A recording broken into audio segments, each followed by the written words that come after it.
Shell, a name that resonates with innovation and global dominance in the oil industry, didn't reach its pinnacle without challenges. The company began as a humble trading business in London and grew into one of the world's top 5 oil companies. From clever engineering to navigating 2 world wars and fierce competition, Shell's story is one of resilience, ingenuity, and strategic partnerships. The beginnings of Shell. Marcus Samuel was born into a business family in London. His father, also named Marcus Samuel, owned M. Samuel and Company, an import-export business known for its unique product, decorative boxes made from seashells. The business thrived by selling exotic merchandise brought by sailors from the Far East. Young Marcus had a privileged upbringing, studying in Britain, Brussels, and Paris, and often traveling to places like Siam, the Philippines, and Japan, where his father's goods originated. When Marcus and his brother Samuel took over the family business, they sought to expand. They began trading commodities like rice and other goods, but soon identified a new opportunity: oil. During their travels to Japan, they noticed the country's increasing industrialization and its dire need for energy resources. This was a pivotal moment. The Samuel brothers sensed an opportunity to enter the oil business, but they needed a powerful partner. Entering the oil business. The Samuels partnered with the Rothschild family, who owned oil reserves in the Caucasus region. Rothschild needed an efficient way to transport oil to the growing Asian markets.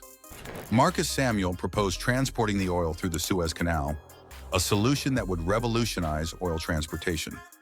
The brothers created a fleet of modern steamships designed to carry oil directly in their tanks, avoiding the need for leaky barrels.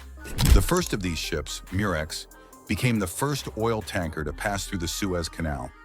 This breakthrough changed the oil trade forever, allowing large quantities of oil to be transported efficiently across long distances.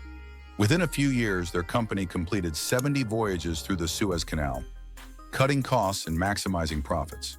To make their kerosene products more recognizable, the Samuels painted their cans bright red, a striking contrast to Standard Oil's blue cans.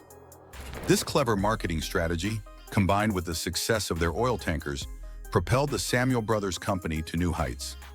By 1897, the business was officially incorporated as the Shell Transport and Trading Company, named in honor of their father's seashell trading origins. Shell soon opened a refinery in Borneo, expanding its operations in the East Indies. The oil wars and the Royal Dutch merger. Despite their success, Shell faced fierce competition. The Royal Dutch Petroleum Company, backed by the Dutch government, became a formidable rival in the East Indies. Meanwhile, in Texas, Shell suffered massive losses when oil overproduction caused prices to plummet. Shell's rivalry with Royal Dutch lasted nearly a decade, leaving both companies vulnerable to the growing dominance of Standard Oil, which controlled 91% of the U.S. oil market. Realizing they were stronger together, Shell and Royal Dutch agreed to merge in 1907. The merger allowed the two companies to operate as a unified group, with Royal Dutch controlling 60% and Shell managing 40%. The Royal Dutch side focused on production, while Shell specialized in transportation and logistics. Together, they formed a global powerhouse that expanded into Mexico, Venezuela, the United States, and Russia, fueling innovation and war. Shell's growth coincided with a period of technological innovation. They supplied fuel to early automobiles, aircraft, and racing events to promote their products. Shell Spirit Motor Oil powered the winning car in the 1907 Peking to Paris rally, and in 1909, they fueled the aircraft flown by Louis Blériot, the first pilot to cross the English Channel. This brand visibility helped Shell capitalize on the mass adoption of automobiles and aircraft. When the U.S. government broke up Standard Oil in 1911 due to antitrust laws, Shell seized the opportunity to expand further. By 1927, Shell's market value had skyrocketed, making it the world's largest oil company, producing 10% of the global crude oil supply. During World War I, Shell became an essential supplier for the Allied forces. Their fuel kept aircraft in the air, and their tankers, classified as essential war assets, were used by the British government to support the war effort. Despite losing 17% of its global production when Germany invaded Romania, Shell bounced back after the war and continued expanding. Post-war expansion and the birth of the supertanker. Between the two world wars, Shell solidified its position as a global oil leader. In 1927, Marcus Samuel, now a prominent figure in London, was honored for his contributions to business and public service. He helped establish the Port of London Authority and served as the city's mayor, cementing his legacy beyond the business world.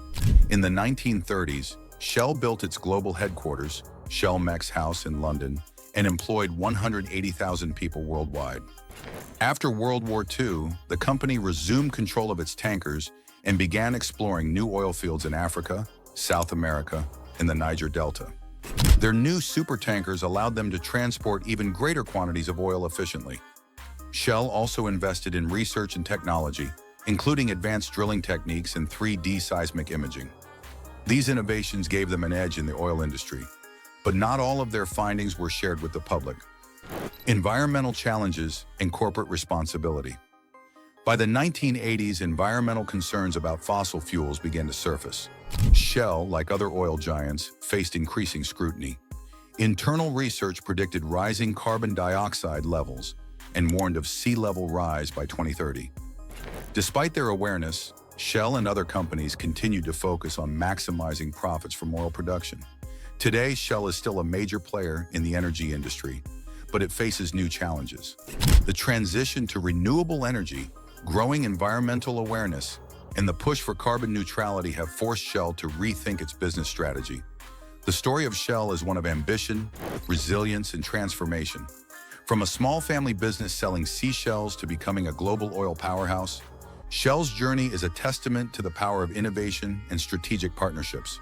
However, as the world moves towards cleaner energy, Shell's future depends on how well it adapts to new challenges and redefines its role in a changing world. Thank you for watching. If you enjoyed this deep dive into the history of Shell, don't forget to like, subscribe, and hit the bell icon for more fascinating stories about the companies that shape our world.